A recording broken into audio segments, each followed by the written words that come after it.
trouver la vérité dans ce monde qui veut tout oublier. Le seul récit qu'il a annoncé depuis bien des années.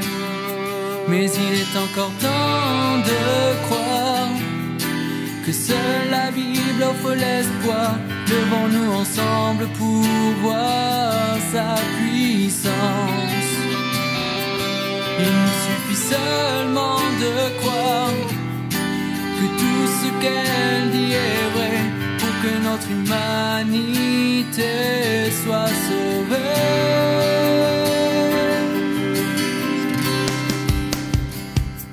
Car elle seule est la vérité, elle seule peut nous éclairer, car seul celui qui l'a inspiré peut vraiment nous libérer. Vous savez, quand je ne vais pas parler de la résurrection, je ne suis pas un spécialiste de ce sujet-là, mais quand les disciples ont vu leur Messie arrêté, crucifié, c'était la catastrophe, mais la catastrophe de la catastrophe, parce que vous savez que dans le Deutéronome, il est écrit « Maudit soit quiconque est pendu au bois ». Et voilà, celui qui croyait le Messie, il meurt d'une façon maudite par Dieu, c'est écrit dans la Bible. Alors c'était la pire des choses qui pouvaient leur arriver. À Jésus, et pour eux aussi. Non seulement on s'est planté, mais ils meurent d'une façon maudite. C'était irrémédiable. Peut-être ils auraient pu dire il est mort normalement, il va se ressusciter lui-même, comment est-ce qu'il va faire? Il a ressuscité tout le monde, mais se ressusciter soi-même, ça devient quand même un peu compliqué. Mais ils n'avaient pas compris, hein. Alors quand les dames, le matin de Pâques, sont venues leur dire « Ah, c'était pas... Oui, il est ressuscité. » Ah, ça ne pensait pas. Si, une chose que j'ai jamais fait, mais quand je l'ai appris, j'ai trouvé ça bien. En Alsace, certaines églises que je qualifierais de plutôt endormies, protestantes, bien... Bon, bref, ceci dit, on ne va pas les juger. Il y a souvent le cimetière à côté de l'église, mais le matin de Pâques, il y en a, au lever du soleil, ils sont dans le cimetière pour proclamer la résurrection. Ils sont courageux parce qu'ils se lèvent de bonne heure maintenant le soleil, ils se lèvent avant moi, ils se lèvent avant 7 heures je crois. Et ce matin, ils faisaient frisquet, hein, tout juste gelé chez moi, sur le dessus de l'auto. Donc, mais c'est fantastique, vous vous rendez compte? Quand on est jeune, mourir, bon, ressusciter, oh, on a le temps, hein. Mais quand on commence à avoir bientôt l'âge que j'ai, on dit, c'est peut-être pour bientôt. Donc la résurrection, ça devient intéressant. Bien, j'ai dit que je ne parlerais pas de la résurrection ce matin, mais quand même un petit peu, quoi.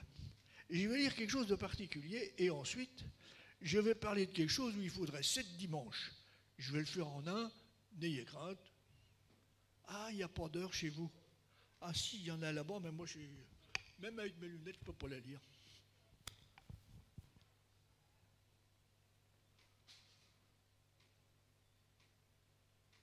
Ah, on me donne 3/4 d'heure, ça va.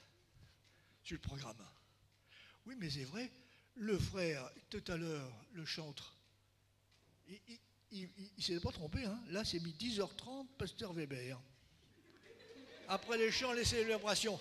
Il ne s'était pas trompé, notre fois, où est-ce qu'il est? Il ne s'était pas trompé. Il y a eu un petit changement. Bon, il faut bien rire un peu quand même, hein, même si on est sérieux. Donc, alléluia. Je vais lire quelques versets dans Actes chapitre 20. Mais la dernière fois que j'ai prêché, c'était déjà là ce truc-là? Ben, je ne l'avais pas vu. C'est bien fait, hein? Vous êtes moderne chez vous, hein? J'ai vu une autre église, mais le plafond est plus haut, c'est comme ça devant. Mais chez vous, c'est trop petit pour faire ça.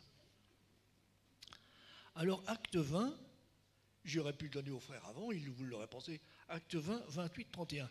C'est l'apôtre Paul qui revient à Jérusalem, et quand il est à Troas, il fait appeler les frères d'Éphèse. Et les responsables, il veut leur parler. C'est pas que la dernière fois que je vous parle, hein. Je ne me compare pas à l'apôtre Paul. Prenez donc garde à vous-même et à tout le troupeau sur lequel le Saint-Esprit vous a établi évêque, pour faire paître l'église de Dieu. Tiens, il s'appelait l'église de Dieu aussi. Bon, ça c'est autre chose. Qu'il s'est acquise par son propre sang. Je sais que parmi vous, après mon départ, s'introduiront des loups redoutables qui n'épargneront pas le troupeau, et que du milieu de vous se lèveront des hommes qui prononceront des paroles perverses pour entraîner les disciples après eux. Veillez donc, vous souvenant que, etc. L'apôtre Paul leur demandait de veiller, parce que nous avons un adversaire rusé qui s'appelle le diable, et qui a beaucoup d'aide. En plus, et des fois, bêtement, on lui rend nous-mêmes service au diable. Par erreur, c'est vrai. Et alors, c'est vrai que quand l'apôtre Paul les avertit, on retrouve dans l'Apocalypse, vous savez, ces lettres qui sont écrites aux églises, il y en a 7. La première, c'est pour celle d'Éphèse. Justement, ceux à qui Paul a dit, vous devez faire attention parce que patati patata. Mais rappelons-nous une chose, peut-être je le dis plus tard, si je ne l'oublie pas, les portes de l'enfer ne peuvent rien contre l'Église. Elles ne peuvent pas la détruire. Elles n'arriveront pas. N'ayez crainte, il ne pourra pas avoir le dessus. Et c'est vrai que dans ces lettres qui sont écrites à l'ange de l'église d'Éphèse, et ainsi de suite, il y en a 7 ans. Je me suis toujours posé la question, moi, c'est un ange avec des ailes là qu'il s'agit, ou c'est quelqu'un? Alors, il y a des spécialistes qui disent que c'était un ange avec des ailes, enfin, vous comprenez ce que je veux dire, et d'autres spécialistes disent que ces églises étaient sans doute organisées comme bon nombre de synagogues, c'est-à-dire qu'il y avait 10 personnes de responsables, avec des fonctions différentes, et il y en avait un qu'on nommait l'ange. Personnellement, je trouverais ça plus logique. Mais des spécialistes disent ça, d'autres spécialistes disent l'inverse. Comme je ne suis pas spécialiste, on ne va pas trancher la question. Mais ceci dit, dans cette église d'Éphèse, il est quand même, quand je connais tes œuvres, ton travail, ta persévérance, tu ne peux pas supporter les méchants, tu as éprouvé ceux qui se disent apôtres qui ne le sont pas, ils ont bien fait leur boulot. Mais tu as abandonné ton premier amour. Je dirais, c'est presque un esprit de religion, disons là. Alors, si on va parler comme ça un peu des problèmes que ces braves gens de l'époque, il y a bientôt 2000 ans, ont rencontrés, on va se regarder soi-même. Et on va se dire, est-ce que des fois, je ne suis pas un peu concerné par ce qui est marqué là? Est-ce que là, quand on lit la Bible, on la lit pour nous, hein, on ne la lit pas pour les autres. Si, vous la lisez pour les autres. On commence à la lire pour soi. Bon, des fois, on trouve un bon verset pour quelqu'un d'autre. Je vais y envoyer ce verset-là, vous savez, un petit SMS là. Mais néanmoins, on commence pour soi. Ça serait normal.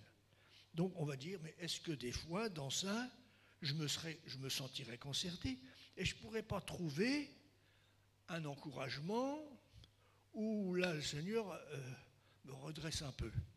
Hein? Et peut-être après, on pourrait dire, Seigneur, je vais abandonner, ou je vais changer de façon, je vais changer d'attitude. Mais ça, c'est vrai.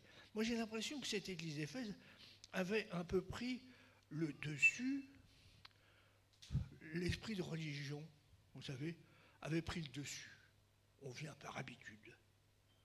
On vient par habitude. Vous venez par habitude le dimanche? Ben oui, parce qu'il y en a. Oui, je viens pas, le pasteur va me téléphoner, t'es malade, t'es pas venu. C'est embêtant, hein? Je vais vous raconter une histoire, c'est pas glorieux, mais vous allez voir. Entre 95 et 2000, à peu près, bientôt, plus de 20 ans, on a la réunion de prière, on pas très nombreux. C'était un petit ronron, la réunion de prière, c'était sympa. Et on invite quelqu'un, qu'Antonio a dû connaître, il s'appelait Daniel Allier, et tu viendras faire des réunions, oui, qu'est-ce que tu voudrais que je parle? Sur la prière, ok, d'accord. Il commence la première réunion, il dit, je ne veux pas vous faire la théologie de la prière, vous êtes ramené une bande de vieux chrétiens, vous devez connaître tout ça. Donc, il nous fait un questionnaire, il est bizarre, lui, il était original, on s'aimait bien, on n'était pas toujours d'accord, mais on s'aimait bien. J'ai dit, original, un questionnaire. On a rempli chacun notre questionnaire, il a analysé ça, il a dit, vous savez pourquoi vous venez à la réunion de prière, de ce qui ressort du questionnaire? Vous venez parce que vous êtes content d'être ensemble. Ah bon? Content d'être ensemble? Ben, flûte. Ah, ça s'est tombé. On a seul coup, ça m'avait fichu un peu un coup de pied dans le derrière. Alors, c'était, oui, on venait pour prier, on venait pour demander à Dieu, mais ce n'était pas le but principal qui ressortait du questionnaire qu'il nous avait fait. Ça nous a un peu réveillés. Parce que vous savez, on s'installe dans une certaine routine. On a une façon de faire, on est très discret, très pas fort, ou alors exubérant. Alors chacun a son goût, chacun a sa façon de procéder, mais on le fait par habitude. C'est vraiment sous l'action de l'esprit. Et c'est vrai que quand l'esprit de religion nous saisit, on fait les choses religieusement, il faut que je fasse ça, sinon j'ai mauvaise conscience, mais finalement, on le fait tellement sans vraiment jamais réfléchir. Et ces braves gens avaient compris que finalement, ils avaient perdu cet amour qu'ils avaient au début pour le Seigneur. Quand on découvre Jésus, mais c'est fantastique, quand on aime quelqu'un, on est pressé de le rencontrer. Alors vous allez me dire, mais il est toute la journée avec moi. Mais vous n'êtes pas pressé de venir le dimanche matin pour louer le Seigneur? Non? Pour le rencontrer, 2 ou 3, on est largement le nombre, hein. Je suis sûr, vous n'avez pas envie de venir? Il y en a qui sont en avance, vous n'êtes pas très nombreux d'être en avance, hein. C'est pas dans vos habitudes. Mais quand on est pressé, on aime quelqu'un, on va le faire attendre? Ah ben non, hein. On se dépêche, on va être là. Quand j'aime le Seigneur, je vais être prêt, je vais être là. Je ne veux pas le faire attendre, j'ai de l'amour pour lui, j'ai du zèle pour lui. C'est l'opposé de tout le formalisme que nous pouvons avoir. Est-ce que votre amour est renouvelé régulièrement pour Jésus? Vous l'aimez, Jésus? Ah, il y en a 2, 3. Oui, souvent je ne vous interpelle pas, vous n'êtes pas trop mon habitude, mais néanmoins quand même. Quand on aime Jésus, quand on aime quelqu'un, on est pressé de le voir. Alors, je passe rapidement, parce que si j'ai cette lettre, il ne faut pas que je m'attarde trop. L'église de Smyrne. Je connais ta tribulation, ta pauvreté, tu as été calomnié, etc., etc. Ne crains pas ce que tu vas souffrir. Alors, voyez-vous, je vais dire ça, c'est l'esprit d'intimidation. Ils ont enduré des calomnies, des souffrances, tout simplement la persécution. Ça fait peur. Espérons que le Seigneur revienne avant qu'on soit persécuté en France. Mais le but de Satan, c'est de nous intimider.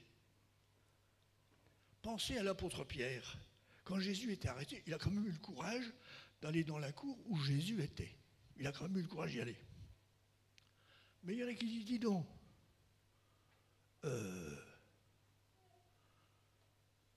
t'es avec lui? Ah, moi non. Puis 3 fois, vous connaissez l'histoire. Il a eu peur. Et bien souvent, on est intimidé dans le monde dans lequel on est. Hier, j'ai entendu quelqu'un qui prêchait. Ah, aujourd'hui, c'est facile, on peut écouter tout le monde sur YouTube. Il a dit, quand on parle de Dieu, ça passe. Mais dès qu'on parle de Jésus, ça passe pas. J'ai dit, il avait raison, c'est exactement ça. Et est-ce que vous osez parler de Jésus? Quand est-ce que la dernière fois que vous avez parlé de Jésus à quelqu'un qui ne le connaît pas, qui aurait besoin de se convertir? Il y a longtemps. Ou vous êtes intimidé, pourtant vous allez au bombe. Ah, c'est pas facile quand vous allez au supermarché à la caissière qui est pressée. Des fois, ma femme lui donne un traité, paf, là, crac. Des fois, merci. Mais quand est-ce que la dernière fois, vous avez l'habitude de donner des traités? Il y en a des très bien. Le film de la vie, vous savez, trop jeune, trop occupé, trop vieux, trop tard. Là, il est sympa, je trouve, ce truc. C'est facile à donner, un bout de papier. Tiens, tu liras ça. Oh, qu'est-ce que c'est? J'en ai donné un dans la semaine à quelqu'un qui m'a livré du bois. Bon, bref. Il reviendra me vendre du bois, donc je reprendrai la suite. Mais est-ce qu'on ose dire, moi je n'ai pas fait d'études, moi je ne sais pas trop. Comment? Vous ne sauriez pas parler de quelqu'un que vous aimez? Ben voyons. Et le diable nous intimide. Ça va me causer des ennuis. Mais non. Je vais dire, n'ayez pas honte de l'évangile. N'ayez pas honte de l'évangile. Soyez celui qui ose éventuellement parler, dire quelque chose. Un mot. On ne va pas, t'es un pécheur, faut que tu te répondes. Non. Soyez réaliste, quoi. Mais n'ayez pas honte de l'évangile. Sois victorieux, avance l'évangile avec foi et avec courage. Quand j'ai commencé dans le ministère, c'est ce qu'on dit, on appuie ça le ministère, c'est un grand mot. Moi, je n'osais pas trop imposer les mains aux malades parce que je me disais, chiqui, moi, pour faire ça. Et puis je me dis, les gens en face, qu'est-ce qu'ils ont compris? S'ils n'ont rien compris, s'ils ont pour la foi. Enfin, je mettais une multitude d'obstacles. Dieu, il m'a roulé une fois. Alors, je distribuais des traités. Il y a un an, on en distribuait encore avec ma femme dans les boîtes aux lettres. Un petit peu de temps en temps. Mais, ceci dit, j'habitais dans le Poitou, à Châtellerault, et dans un village très loin, j'avais mis des propositions de Nouveau Testament. Une dame avait répondu, il fallait en donner des centaines pour avoir une demande. Et marcher des kilomètres à pied. Ceci dit, elle est jeune, j'y porte son Nouveau Testament, je ne sais plus combien de kilomètres d'où on habitait. Et forcément, j'y parle quand même de Jésus, quoi. Qu'elle le lise, j'explique.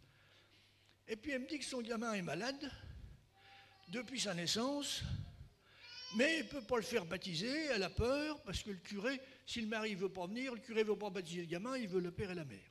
Et s'il arrive quelque chose, etc., oh, ne vous inquiétez pas. Mais je disais, malade, il faut prier pour lui. Oh, j'étais partout. Alors là-bas, les guérisseurs, il y en a autant que de coin de rue. J'ai dit, non, pas ça, l'évangile. Alors j'ai dit dans Marc 16, elle m'amène le gamin, puis je prie pour lui. Dieu l'a guéri. Dieu l'a guéri. Après, elle m'a réécrit une deuxième fois, en me disant, mon gamin est guéri, venez prier pour moi parce que j'ai les cheveux malades, ils sont fourchus, je ne peux pas garder les cheveux longs. Je dis, alors ça, c'est la meilleure, prier pour des cheveux. Mais bon, c'était quand même l'occasion d'aller la retrouver une deuxième fois. Je suis allé, j'ai prié pour ses cheveux, en lui disant que ça me laissait un peu perplexe, mais je voulais bien le faire. Prier pour ses cheveux. Et puis, les jours, les semaines, les mois ont passé. Un jour, j'ai dit, il faudrait quand même que je retourne, elle ne m'a pas écrit. Il faudrait que je retourne, mais je vais y aller un samedi quand le monsieur est là. Oh là là. Quand je me suis présenté, il est en train de balayer. Vous savez, j'ai vite pris la porte. Parce que le balai, je crois que j'aurais reçu sur le coin de la figure. Ceci dit, je ne sais jamais ce qui est arrivé après. Mais Dieu m'avait donné une leçon elle avait des grands cheveux, elle était derrière les grands cheveux. Dieu m'avait donné une leçon. Parle de moi. Fais comme la Bible te dit. Et puis c'est moi qui agis. Voilà ce qu'il faut faire. Voilà ce qu'il faut faire. Alors, n'aie pas honte de l'évangile, je répète. Et si ça t'est arrivé, alors dis, Seigneur, pardonne-moi. C'est vrai que je pourrais raconter des histoires comme ça où j'ai regretté de ne pas avoir parlé. Et puis il y a l'église de Pergame. Alors là, eux, c'était un peu spécial. C'était une ville assez importante. Et Dieu leur reproche, ils ont un certain nombre de choses. Et ils avaient un dieu particulier à Pergame. C'était une sorte de dieu animal, c'était un serpent. Vous savez, dans les pharmacies, les enseignes, là, cette espèce de machin là, c'est ce truc-là qu'ils avaient. Le serpent asclépion, c'est les trucs de la pharmacie aujourd'hui. On a des trucs grecs, quoi, chez nous, en France. C'est le caducée de la pharmacie. Et alors, quand vous étiez malade, vous alliez dans le temple, et vous deviez dormir, et le serpent devait passer sur vous, et il vous guérissait. Je ne sais pas si c'était vrai. Mais enfin, les chrétiens ne se faisaient pas avoir par ça, mais c'était leur environnement. Alors, ils dénoncent la doctrine des Nicolaïtes. De ce que j'ai lu concernant ça, c'est plutôt un petit peu les enseignements qui conduisaient un peu à la liberté sexuelle. Aujourd'hui, ça a très court dans notre société. Ou avant le mariage, bien entendu, etc., etc., etc. Et je ne vais pas faire un grand laïus là-dessus, vous savez que, comme la Bible parle. Et dans les années 70, David Wilkerson, qui est décédé, un peu plus vieux que moi il était, il est décédé d'un accident de voiture, mais à l'époque il avait eu une vision, la vision. Et dans cette vision, il avait annoncé qu'un jour, même l'homosexualité sera acceptée dans l'Église. Alors nous, en France, on a dit « Oh, pas là-bas en Amérique, bien entendu. Hein » vous n'avez qu'à regarder en France aujourd'hui.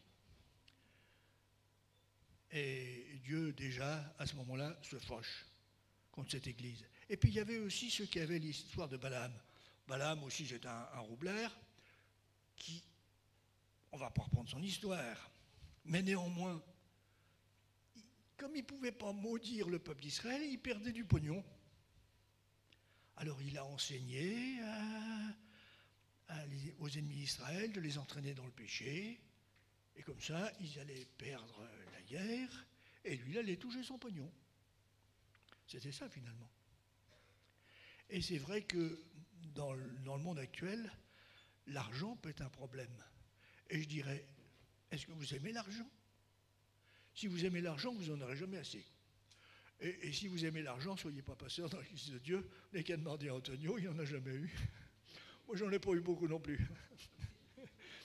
Ça, il ne fallait pas être dans l'Église de Dieu pour toucher du pognon. Je ne sais pas si mon frère, non, mais il travaille encore.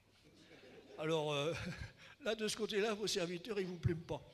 Mais on peut aimer aussi l'argent. On n'en a jamais assez quand on l'aime. Alors, l'amour de l'argent, on n'aime pas trop dire oh, non, je n'ai pas l'amour de l'argent. Mais des fois, c'est pas très bien placé dans notre cœur et dans notre porte-monnaie. Est-ce que l'amour de l'argent conduit à la ruine ? De toute évidence. Alors, cette ville de Pergame, comme nous, on a un monde qui nous entoure, et l'église de Pergame s'était adaptée au monde qui l'entourait. Et nous ne devons pas nous adapter au monde. Nous devons nous adapter à l'Évangile. Nous devons nous adapter à l'Évangile parce que c'est ça la vérité. Et si je veux avoir la vie, c'est m'adapter à l'Évangile. Parce que sinon, des fois on fait quelques compromis. Vous savez, quelques compromis. Vous savez, vous en avez un à la télé là, qui fait des petits plats, les petits plats, je ne sais plus comment ça s'appelle d'un seul coup là. Vous passez un coup de téléphone, vous répondez à les questions qu'il vous pose. C'est bête comme chou, hein. À moins d'avoir vraiment une mauvaise mémoire, il vient de vous dire ce qu'il faut répondre. Bien sûr, c'est un truc automatique, hein. Vous n'avez pas dépensé, c'est un coup de téléphone, parce qu'il pique 1 euro, je crois, en plus. Quoi. C'est comme ça qu'ils peuvent donner de l'argent. Oh, je l'ai fait 2-3 fois, hein. Histoire de rigoler. Mais j'ai jamais gagné, bien sûr. Hein. J'aurais gagné, tiens, bref, c'est idiot. Mais il y en a qui... On va jouer pour gagner. Une vieille histoire qui date des années 60. Tout au début de l'Église de Dieu, les premières réunions, j'en parlerai 2 minutes, mais pas beaucoup. C'était Villa-Perret à Sainte-Savine. Aujourd'hui, ça s'appelle rue Eugène Laroche. Et il y avait une dame qui avait joué aux courses et qui avait gagné gros. Hein. Exceptionnel pour elle. Alors elle a dit au pasteur, j'amène ma dîme. Parce que j'ai gagné aux courses. Il a dit, vous pouvez garder votre dîme, j'en veux pas. Moi, je veux pas de l'argent des courses. Ah bon? Elle dit non. Un jeu d'argent? Non. Il y en a qui se ruinent? Non. Gardez. Elle est partie, elle est vexée, elle est partie. Mais on aime des fois un peu trop ces choses-là, quoi. Mais Jésus dit, celui qui ne succomberait pas au péché, j'ai résumé, qui les entourait, qui ne mangeait pas des choses mauvaises, il dit, mangerait la manne cachée, la bénédiction de Jésus. Parce que si je n'ai pas cet amour des choses du monde, mais l'amour pour Jésus, dans la Bible, je vais trouver une richesse extraordinaire. il y a de quoi se réjouir quand on découvre des richesses qu'il y a dans la Bible. Mais c'est fantastique. On trouve toujours quelque chose de nouveau. Vous pouvez lire quelque chose 10 fois, 20 fois d'un seul coup. Ça c'est clair, le Saint-Esprit fait son œuvre. Et là, Jésus leur promet d'être avec eux, même dans les moments désertiques de la vie. On a des moments désertiques, des moments difficiles, mais la présence de Jésus, c'est ce qu'on a besoin avant tout. Le restant. Et il leur promet même une pierre blanche, c'est-à-dire un pardon total. Bref, on va passer à l'autre, mais je serai rapide. Vous savez, c'est l'église de Thyatire. Il est question de Jézabel. Disons tout de suite que, en général, les hommes que je suis, disent Jézabel, c'est pour les dames cette affaire-là. Non, non, non, non, non. C'est pour que les dames qui sont concernées. Je dirais même les frères peuvent être atteints de cette pensée de l'esprit de Jézabel. Ça n'appartient pas qu'aux femmes, même si le nom est féminin. Et c'est vrai que on voit qu'elle a voulu dominer, manipuler, dominer. Et combien de fois on peut s'opposer aux autres pour pouvoir dominer? Moi, je veux dominer, je veux être quelqu'un. Je veux être quelqu'un. Je veux être quelqu'un dans l'Église. Mais on doit être ce que Dieu nous demande. Et ce que Dieu nous demande, on va le faire comme il faut. C'est vrai que celui qui veut dominer, celui qui veut être dans le leadership, c'est parce qu'il est appelé du Seigneur. Si je ne suis pas appelé du Seigneur, ça ne sert à rien de ce que je vais faire. Ça sera une catastrophe. Parce que cet esprit de Jézabel, il est contre les vrais prophètes, contre le vrai pasteur, il veut contrôler tout, il veut prendre la place des autres, il va critiquer le message divin, il chante pas comme il faut, il chante trop fort, il chante trop bas, il prêche mal, enfin bref, il prêche faux, on va trouver tout un tas de choses pour le détruire. On va manipuler, on va essayer de dominer, prendre le contrôle. Non. On doit laisser le Saint-Esprit et le Seigneur agir. Et on va dire, pour résumer, retiens ce que Dieu t'a donné, ne te laisse pas embobiner. N'est-ce pas? Mais sois vainqueur. Et Dieu te donnera l'autorité nécessaire. On n'a pas affaire à des hommes, dans ces conditions-là, ou des dames, mais vraiment à l'esprit du mal qui veut détruire. Et c'est vrai que bien des personnes ont été détruites par d'autres. Quand j'étais gamin, il y avait un pasteur à l'Assemblée de Dieu de Dijon. J'avais 15 ans à l'époque, même pas, une douzaine d'années. On habitait, il fallait 2 heures de voiture pour aller là-bas, mais on y est allé de temps en temps. Il avait été détruit par les mauvaises langues, par ceux qui avaient voulu agir mal. Il l'avait détruit, il a quitté le ministère. Et c'est vrai que nous devons veiller et dire, Seigneur, c'est toi qui es le Tout-Puissant. On ne veut pas être contrôlé par l'adversaire, mais que ce soit le Saint-Esprit qui nous dirige. Alléluia. Alors, on va penser vite fait à l'église de Sardes. C'était une ville très riche. Ils avaient trouvé de l'or à Sardes autrefois, et il y en avait encore du temps de la lettre. Et l'église était en paix. Non mais c'est vrai, elle vivait tranquille. Elle avait une coexistence pacifique. Alors il y a des fois, l'église est victime des gens de l'extérieur qui l'attaquent. Elle, c'était de l'intérieur. Dieu lui dit, mais t'es morte. T'es morte. Mais je connais tes œuvres. Tu as le renom d'être vivant, mais tu es mort. C'est grave, hein? Qu'est-ce qui s'était passé? Pourtant, c'est des gens qui étaient convertis, qui marchaient avec Dieu. D'un seul coup, Dieu leur dit, non, ça ne va pas. J'ai l'impression que le Saint-Esprit n'avait plus rien à lui dire. Il n'était plus à l'écoute du Saint-Esprit. Et c'est vrai que des fois, le Saint-Esprit nous fait faire des choses. On se dit, oh là là, qu'est-ce que j'ai fait là? Oh, on est embêté. On dit pourtant, mais on doit toujours être à l'écoute du Saint-Esprit. Est-ce qu'on est à l'écoute du Saint-Esprit? Est-ce que dans ta vie, dans votre vie, vous êtes à l'écoute du Saint-Esprit?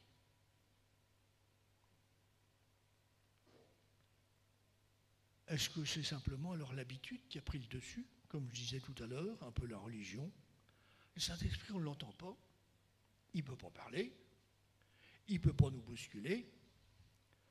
On a l'amour de la religion, des règles, et puis tout est réglé comme du papier à musique. Il ne faut pas que le Saint-Esprit vienne nous bousculer. Oh non, non, non, non, non, dans notre vie, ça n'a pas question. Mais la vie de l'Esprit, c'est fantastique. Quand le Saint-Esprit parle, quand il nous conduit, quand il nous révèle, c'est extraordinaire. On a besoin des dons du Saint-Esprit. On a besoin des ministères que Dieu va donner, mais on a besoin des dons du Saint-Esprit qui donne la vie et qui conduit chacun d'entre nous. On a besoin de cette activité dans nos vies. Et on pourrait dire qu'on doit être amoureux de Jésus et écouter la voix du Saint-Esprit avant de prendre toute décision, c'est vrai, mais que le Seigneur nous aide. Repens-toi, sinon je viendrai à toi bientôt et ça se passera mal. Mais au vainqueur, je lui donnerai. Alléluia. N'est-ce pas merveilleux? Être à l'écoute du Saint-Esprit, quand on entend le Saint-Esprit qui parle et qui agit. Je vais m'arrêter davantage sur l'église de Philadelphie. Je connais tes œuvres, tu as le renom. Non, attends. Je connais tes œuvres, j'ai mis devant toi une porte ouverte que personne ne peut fermer, parce que tu as peu de puissance, que tu as gardé ma parole, tu n'as pas renié mon nom, etc. Tu as peu de puissance. Je dirais un petit peu cet esprit d'infériorité. On dirait, oh ben moi, c'est pas possible. Moi, j'y arriverai pas. Moi, je peux pas. Moi, j'ai pas fait d'études. Et puis moi, dans ma position, c'est pas possible. L'esprit dit, tu as peu de force. Quand je suis arrivé à Troyes, en 95, là où j'étais, on me dit, on est une petite église. J'ai dû ronchonner plusieurs fois. Arrêtez de dire ça, quoi. Arrêtez de dire ça. Vous voyez un peu plus loin. Et cette église de Philadelphie, elle a dû entendre le message de Dieu, parce que l'église de Philadelphie a existé beaucoup plus longtemps que les autres. L'histoire nous dit qu'elle a disparu en l'an 1400, donc 1300 ans après la lettre. Et elle est tombée que sous les attaques des forces musulmanes et byzantines. L'église, la ville est restée plus ou moins chrétienne pendant très longtemps. Mais des fois, vous savez, on a cet esprit d'infériorité. Moi, j'y arrive pas. J'irais tenter d'utiliser nos prétendues faiblesses comme excuse pour ne rien faire.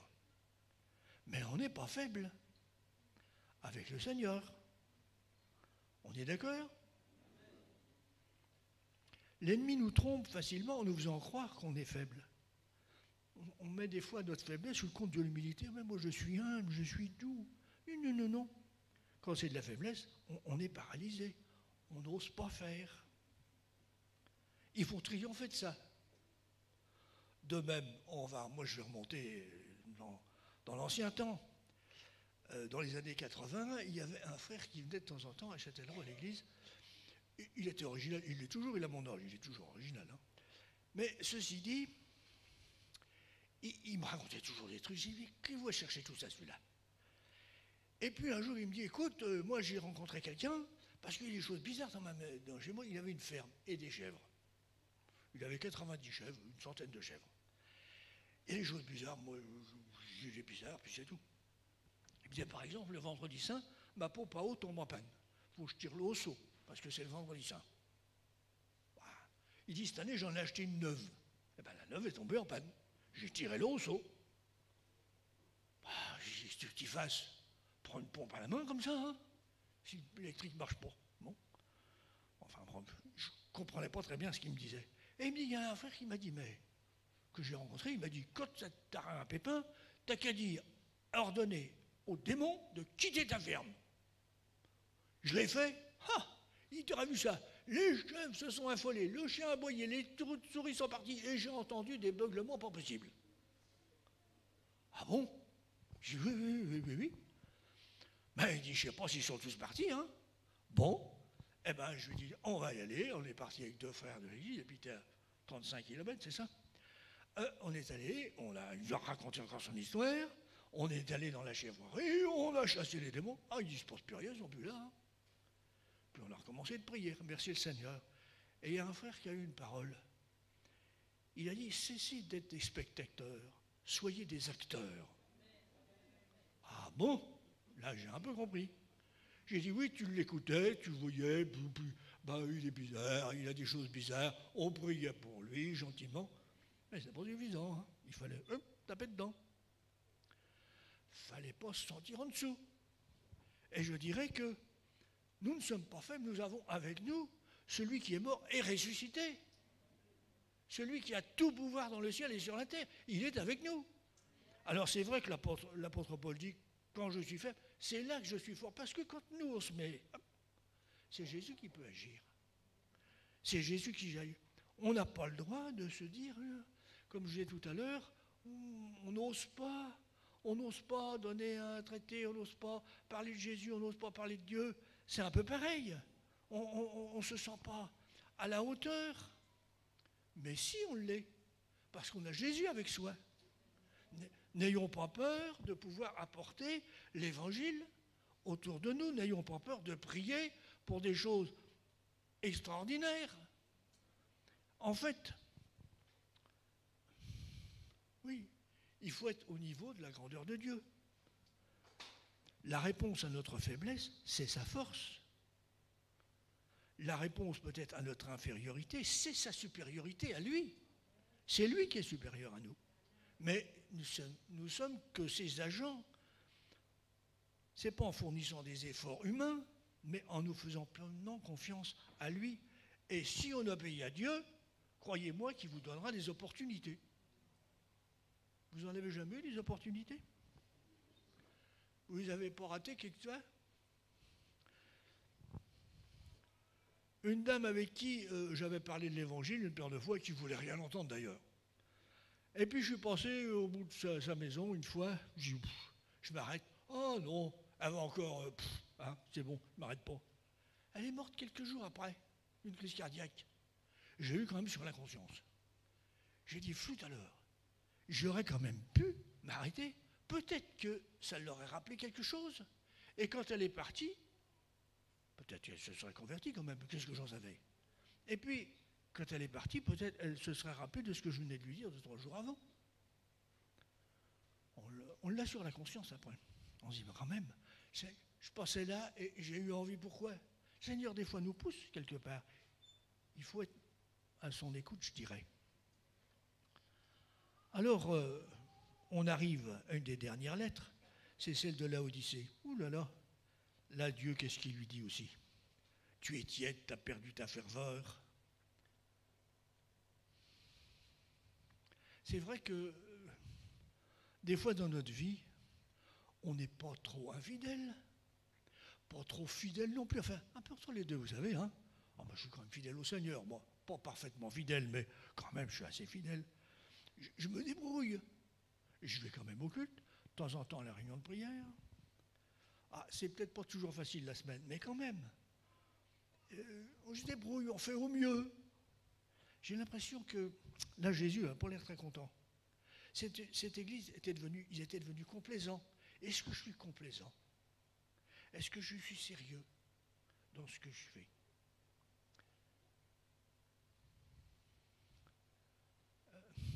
On raconte une histoire, je suppose qu'elle est vraie, je n'ai pas recherché à quelle date ce bonhomme a vécu, c'est saint Thomas d'Aquin. Si vous regardez Google, il va tout de suite vous le dire, mais peu importe. Saint Thomas d'Aquin va au Vatican. Et c'est vrai, le Vatican, il y a quand même de la richesse. Et le pape, il marche avec le pape au Vatican, et le pape lui dit, maintenant, on n'est plus comme Pierre, on ne dit plus, j'ai ni argent ni or. Saint Thomas d'Aquin a répondu, vous ne dites pas non plus, lève-toi et marche. Hein. On est d'accord, hein? Et c'est vrai que des fois, c'est un peu ça. On n'ose plus. on a plus cette fois, hier dans la réunion qu'on a suivie sur la télé, hein, enfin sur YouTube, 2 guérisons qui étaient données. Une plus ancienne, une de la semaine. Mais ça réjouit. C'est formidable. Le Seigneur, il guérit encore. Mais là encore, le Seigneur veut guérir. Il n'y a pas eu des guérisons il n'y a pas longtemps. Ah bah. Le Seigneur veut encore guérir. D'ailleurs, si le Seigneur a voulu un tel endroit, c'est parce que là, il veut aussi guérir des malades. Il veut délivrer des gens qui sont liés. Il veut sauver des perdus. C'est le désir de Jésus. C'est ce qu'il veut faire. Jésus est mort sur la croix. Quand on prend la Sainte Seine, on s'en rappelle. Et là encore, c'est un moyen d'être guéri au moment de la Sainte Seine. Ma mère avait un souci de santé et elle venait au culte à Troyes une fois par mois. On habitait à 60 km. Nous, les gamins, on venait toutes les semaines, mais les parents, une fois par mois. Et le médecin, elle avait un souci. Le médecin dit, vous allez aller à Villejuif. Villejuif égale cancer chez nous. Bref. Ceci dit, elle était inquiète. Elle s'est dit, bon, c'est pas le dimanche qu'on va à l'église, je vais y aller. Pendant la Sainte Seine, pour être guérie. Hop, elle est rentrée à la maison, il s'est passé quelque chose, guérie. Elle n'a jamais été à Villejuif. Un certain temps après, le toubib lui dit, c'était monsieur à Poisson, à Essois, mais en fait, je vous avais envoyé là-bas, il en est quoi? Oh, je suis guérie, elle a raconté son histoire. Le médecin étant catholique, il croyait un peu. Il n'a pas contesté. Tout ce qu'il y a de sûr, mais Dieu fait des miracles. C'est formidable. On a un Dieu qui est capable de ces choses. C'est le vôtre, c'est le mien. Et c'est vrai que nous devons passer notre capacité naturelle. Notre vision pour l'Église doit être au-delà de notre capacité naturelle. Parce que notre capacité naturelle, c'est relais pour crétin. Et c'est vrai que on va aller au-delà de ce qu'on peut faire. C'est comme ça que Dieu fera des miracles. Je ne vous parle pas des miracles que vous vivez dans cette possibilité que vous avez aujourd'hui en ce lieu. Je ne vais pas vous le raconter, vous le savez mieux que moi. Je vais parler de moi autrefois. À Châtellerault, c'était trop petit, on s'est dit, je vais acheter un vieux truc, que je vais retaper tout doucement. Un Américain, il passe, il a dit, moi je ne donne pas $1 pour votre truc-là. Mais achetez un terrain, je vous paye votre terrain, et vous construirez dessus. Ok, d'accord. Elle nous a acheté le terrain. Hein. On a fait un circuit. Mon frère, il a dit, écoute, moi je crois que c'est dans ce quartier-là que tu seras. Effectivement, c'est dans le quartier-là qu'on a trouvé un terrain. Bien placé sur une avenue, etc. Et j'avais eu 2 promesses d'argent. Ah, c'est intéressant ça, parce que pour construire, il en faut. 2 promesses d'argent. Il y en a un mon frère m'a dit, celui-là ne te donnera jamais rien. Il n'en a pas, il t'a dit ça, c'est pas possible, il n'a pas de sous. Effectivement, et la dame, elle a changé d'avis, elle n'a jamais rien donné. Et on fait les projets, on fait les plans, puis on lance les trucs, et on fait comment après hein? Alors j'ai toujours dit, est-ce que j'ai eu de la foi ou est-ce que j'ai été naïf? J'ai jamais eu la réponse. Dieu l'a. Mais c'est sûr que j'ai fait en fonction de ce que j'imaginais avoir, que je n'ai jamais reçu, mais Dieu a pourvu. Et je crois que c'est vrai que si on regarde à notre taille, on va pas loin, quoi. Mais quand on va à la taille de Dieu, c'est différent. C'est différent. Dieu va bénir, Dieu va pourvoir, Dieu fait des miracles, et il intervient miraculeusement. Ça, c'est vrai. La première église de Dieu à Troyes, quand ils ont acheté la première fois, c'était rue du Révérend Père Lafra, sans miracle, ils n'auraient pas payé. Hein. Ils n'auraient pas pu avoir les moyens. Et c'est vrai que Dieu en fait. J'ai entendu un témoignage l'autre jour, c'était pas très miraculeux, mais Dieu savait. Notre frère, il connaît le pasteur Peter Schmitt à Mulhouse, peut-être plusieurs d'entre vous aussi. Ils avaient agrandi leur église. Mais pour des raisons que les travaux ont été arrêtés par l'administration, ça a duré 3 ans. Hein. Et ensuite, ils ont pu relancer les travaux. D'ailleurs, lui, il était découragé. Il a dit, moi, je voulais même plus voir ça. Enfin bref, c'était bon. Mais il dit, quand les travaux ont relancé, on n'a pas emprunté un sou. Parce que pendant 3 ans, les chrétiens ont continué de donner. Il dit, on ne demandait plus pour ça, puisqu'on ne construisait pas. Mais les chrétiens, il a dit, je vous remercie, vous aviez plus de foi que moi. Parce que vous avez pourri, je n'ai pas emprunté un euro. C'est encore les francs, je crois. Rien. On a tout fait comme ça. Dieu nous a retardés, du coup, on n'a rien emprunté. On a grandi de l'argent. Mais il a dit, c'est parce que vous avez continué de donner. Vous y croyez toujours. Moi, si j'y croyais plus, vous y croyez. Et le frère qui dirigeait tout ça, qui est parti au ciel avec le Covid, il disait grâce à lui aussi, parce qu'il y allait. Ceci dit, c'est vrai qu'ils avaient un plan extraordinaire. Dieu a pourvu. Pas comme il pensait, mais il a pourvu.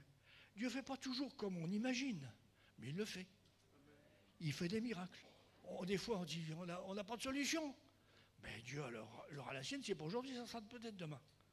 Alors, nos plans doivent être à la hauteur de la grandeur de Dieu. Et il va agir, n'ayez crainte. Dieu n'abandonne pas les siens ni son Église.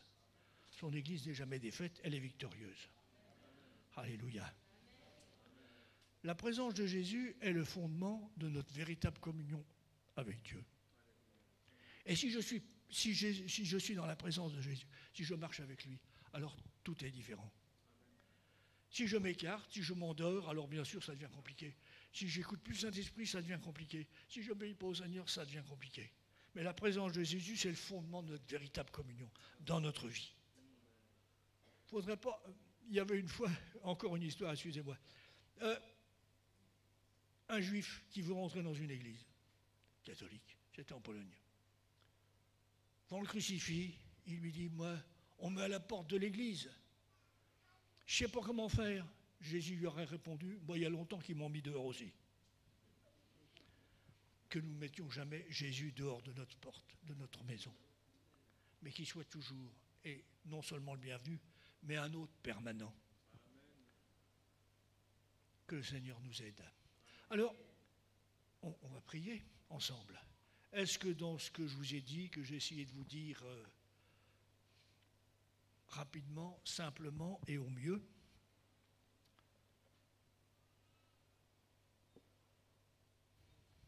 vous vous êtes senti, ah là je suis un peu concerné quand même. Je suis un peu concerné quand même. Oui, je n'ai pas fait comme j'aurais dû. Oui, je suis un petit peu parfois timide. J'ai un petit peu peur. Je ne fais pas tout à fait comme je devrais. Là, bref. Enfin, je ne sais pas qu'est-ce qui a pu vous parler plus précisément. Est-ce qu'on ne pourrait pas dire, Seigneur, pardonne-moi, mais tu vas me remplir de ton Saint-Esprit? Alors, on pourrait prier ensemble. Mais je vais vous demander une chose que j'ai fait comme ça la dernière fois ici. On ne va pas demander seulement à ceux qui se sentent concernés de se lever, mais on va demander à tous. Est-ce que je peux vous demander à chacun d'entre vous de vous lever? Parce que des fois, c'est gênant quand on est tout seul à se lever. Hein. Mais si on est tout le monde, c'est plus facile. Mais c'est quand même, si vous vous levez, c'est parce que vous dites, oui Seigneur, là, tel endroit, j'ai besoin que tu m'aides. Moi, je pourrais faire l'inverse, il faudrait que je m'assieds, mais non, je ne vais pas le faire. Parce que j'étais debout tout à l'heure. Ceci dit, on va prier, dire, et sincèrement, que le Seigneur nous aide. Que le Seigneur nous aide à le servir. Que le Seigneur nous aide à dépasser les difficultés que nous avons eues. Et nous allons lui demander pardon pour nos erreurs. Seigneur Jésus, puissions-nous prier ensemble. Seigneur Jésus, on peut te demander pardon. Parce que combien de fois nous n'avons pas fait ce que tu attendais de nous. Nous nous sommes endormis, nous n'avons pas osé, nous n'avons pas cru, nous avons été intimidés par ce monde. Nous n'avons pas regardé comme nous devions. Seigneur Jésus, pardonne nos manquements, pardonne nos péchés, nos fautes. Pardonne-nous, Seigneur, et remplis-nous de ton Saint-Esprit. Remplis-nous de ton Saint-Esprit. Pardonne nos cœurs, nos âmes, des péchés dont nous voulons nous détourner, de ces mauvaises façons que nous avons vécues. Seigneur, nous voulons être vivants, bouillants, zélés pour toi. Seigneur, remplis nos cœurs de ta présence et de ton Esprit Saint. Remplis nos cœurs et nos vies de ta grâce, de ton esprit, de ta parole. Que ta parole nous façonne, nous transforme à ton image et que nous accomplissions les œuvres que tu as préparées pour nous. Sois béni, loué, adoré, Seigneur notre Dieu. À toi la gloire et la victoire au siècle des siècles. Amen. Amen. Amen. Amen. Alléluia. Merci Seigneur.